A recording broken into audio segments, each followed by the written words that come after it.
Hello friends, अगर आप भी कैश में ट्रांजैक्शन करते हैं तो ये वीडियो स्पेशली आपके लिए है, क्योंकि अगर आप कैश में ट्रांजैक्शन करते हैं तो उस केस में आपको ह्यूज पेनल्टी पे करनी पड़ सकती है एज पर income tax act. So penalty को अवॉइड करने के लिए आपको किन प्रोविजंस को कंप्लाई करना है तो वो देखते हैं इस वीडियो में आखिरी तक बने रहें। So provisions of section 269 ST specify करते हैं कि कोई भी पर्सन पेमेंट रिसीव नहीं कर सकता 2 लाख या उससे ज्यादा रुपए किसी एक पर्सन से एक दिन में, या फिर किसी सिंगल ट्रांजेक्शन से रिलेटेड, या फिर किस एक इवेंट या ओकेजन से from a person like marriage. So इसका क्या ये मतलब है कि कोई भी पर्सन एक दिन में पेमेंट रिसीव नहीं कर सकता 2 लाख या उससे ज्यादा?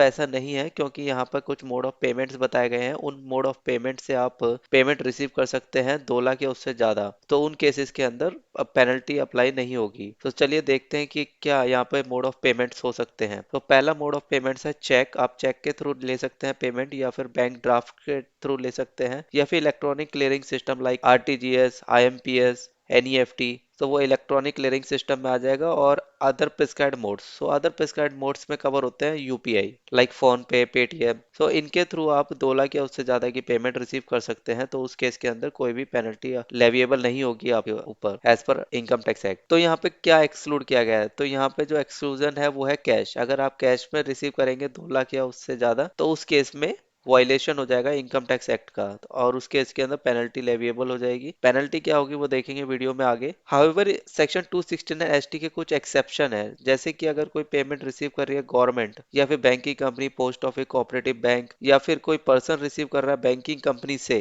पोस्ट ऑफिस से, कोऑपरेटिव बैंक से, या फिर जो बिजनेस कॉरेस्पॉन्डेंट होता है बैंकिंग कंपनी या कोऑपरेटिव बैंक्स के, वो अगर पेमेंट रिसीव कर रहे हैं या फिर मनी रिसीव कर रहे हैं on behalf of banking company और कोऑपरेटिव बैंक, या फिर कोई क्रेडिट कार्ड इशू करने वाली कंपनी है, वो against the bill of credit card payment receive कर रही है कैश में, वहां पर section 269 ST and section 271 D applicable नहीं होगा। हेंस वहां पे कोई भी पेनल्टी नहीं लगाई जाएगी। And transaction of nature referred under section 269 SS, ये कौन सी ट्रांजेक्शन होती है इसकी मैं एक सेपरेट वीडियो डाल दूंगा, तो आप उसमें जान लेना। ठीक है, यहाँ के लिए हम इसको अवॉइड कर सकते हैं।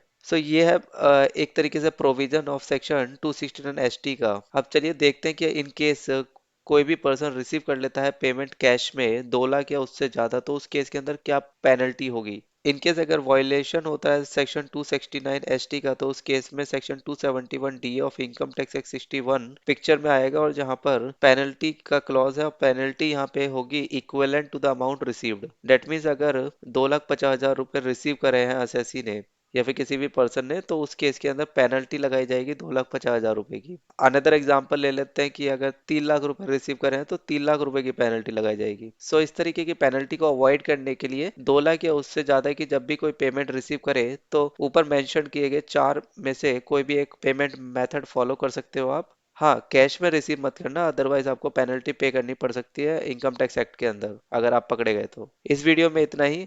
इसी तरीके के लेटेस्ट अपडेट्स के लिए चैनल को सब्सक्राइब कर लीजिए। I hope you like this video. मिलते हैं अपनी अगली वीडियो में। Till the time, thank you.